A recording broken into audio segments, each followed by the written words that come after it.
Happy New Year, Kunal. Happy new season, Rishi. Happy new season it is. Happy Formula 1 to everyone. My name is Rishi Kapoor. The man across the table is Kunal Shah. We are back. Yes, we took a little gap. We were on a winter break. Actually, we were getting tested in the wind tunnels for aerodynamics ourselves. How are you doing, Kunal? I'm doing well, Rishi. How are you doing? I'm very nice. And this vlog has been long awaiting. This is our first one for 2013. And what better day when all the leading Formula 1 teams have launched their cars. Exactly. All of them. I think the only ones missing are maybe the Caterhams and the Marussias of the world. That we don't care of. Well, yeah, technically. Your impression of the first look of the cars this year in 2013? They all look pretty much the same with each other and from their predecessors from last year. Yeah, very, very similar looking cars. And why I bring up this point is that a lot of people who don't understand Formula 1 keep telling me, Rishi, they just look the same, all these cars. We can't differentiate. This year, they actually look very, very similar. All of them. Yes, they look. In fact, I was having this conversation with someone and, these cars are an evolution from last year. Yes. It's next year's car in 2014 where there'll be a revolution because of the new changes that are coming on board, the regulatory changes. So what we're trying to say here is this year is a consolidation year in Formula 1 as a build-up to 2014. Absolutely. I suspect and I hope I'm true. I'm going to bet some money on this, whatever's left in the bank, is that we'll find teams far closer this year because of the regulations being constant. The only difference which everyone's going to take some time to get used to are the tires. Yes, new tires, new degradation levels, new kind of compounds that Pirellis are getting, and there's an orange tire this year that they tested last year in Brazil.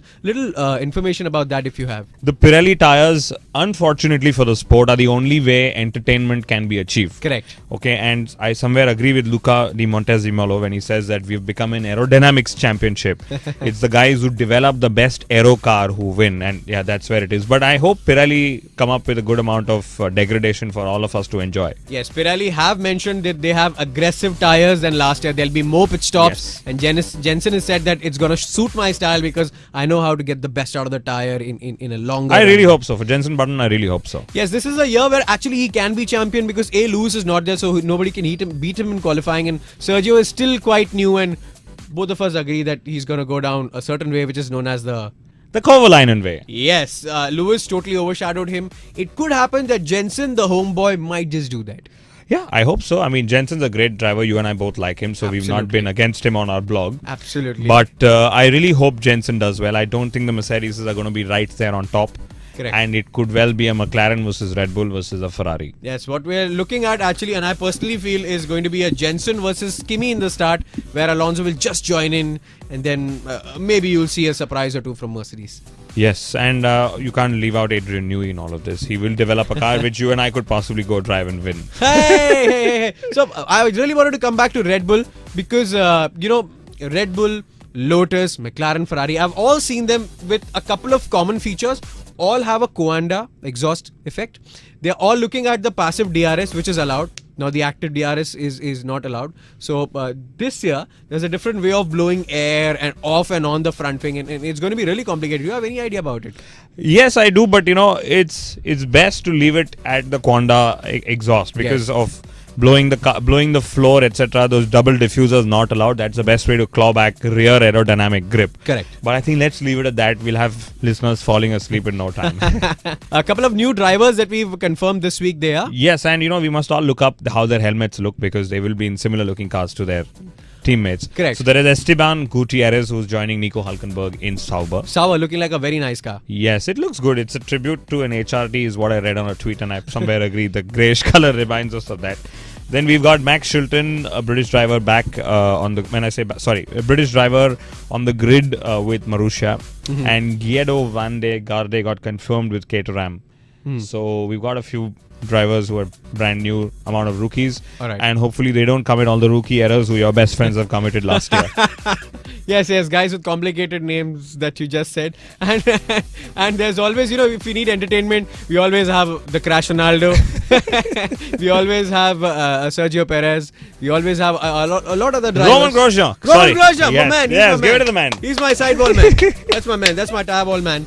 But before I leave the blog here, I want to know, Jerez, first test, Alonso missing out on that one. Now, I don't see this going anywhere. I cannot take the fact that he needs to replenish batteries and charge himself. I mean, it's testing. You can't miss out on 3 days out of 12 days.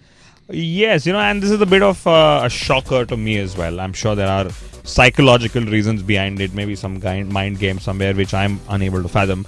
But on one hand, you have drivers complaining of lack of track time. Yes. Okay. And here, when you have track time, you're busy doing something else out there. I don't know what he's going to be up to. Doesn't matter. But I don't know if it's going to hamper his progress. He, of course, believes it won't. But look at it from a Ferrari fan point of view. You're putting a Pedro Della Rosa in the car to develop the car, and you can't have a better driver than him to develop the car. So from a team point of view, it's brilliant. From Alonso's fans' point of view, well, let's hope he doesn't take too long to shrug that rust off. And let me put it this way, Massa gets another couple of days extra in the car, more than Alonso, which I really want, and I really want him to do well. Yes, this year. make or break here for Massa. Hopefully 2014 he gets renewed and doesn't get replaced by another junior driver. Yes, Jules Bianchi could be one of those names. Very, very tight list for the Sahara Force India F1 driver number 2 who's going to partner Paul. There was no second driver at the car team launch, which was a little different for me. I've never seen that in Formula 1 before. I'm sure there's somewhere it's happened. We'll have to dig through the history books. But yeah, I mean, let's see what the team comes up with, what the team announces, and it's going to be pretty exciting to see who partners Paul this year. Yes, in RS there's going to be more than Paul testing on the car. A few names that Kunal might just know. Yes, the one name I could talk of is Jehan Daruwala, who's doing pretty well as a junior driver. Oh, he's really won a lot. Yes, and he's just started his 2013 season. You'll hear about it more in the next coming weeks. Brilliant then. Racing it is, Formula 1 it is. We have to go now because we really need to follow the RS test. It's not going to be a decider, but it's going to be a great start. A lot of the teams will bring a slightly different looking car than the launch. That's because they're just trying to hide a secretive part of the front wing. We're not having any secrets on our blog here. The inside line it is with Kunal Shah and Rishi Kapoor. Happy racing.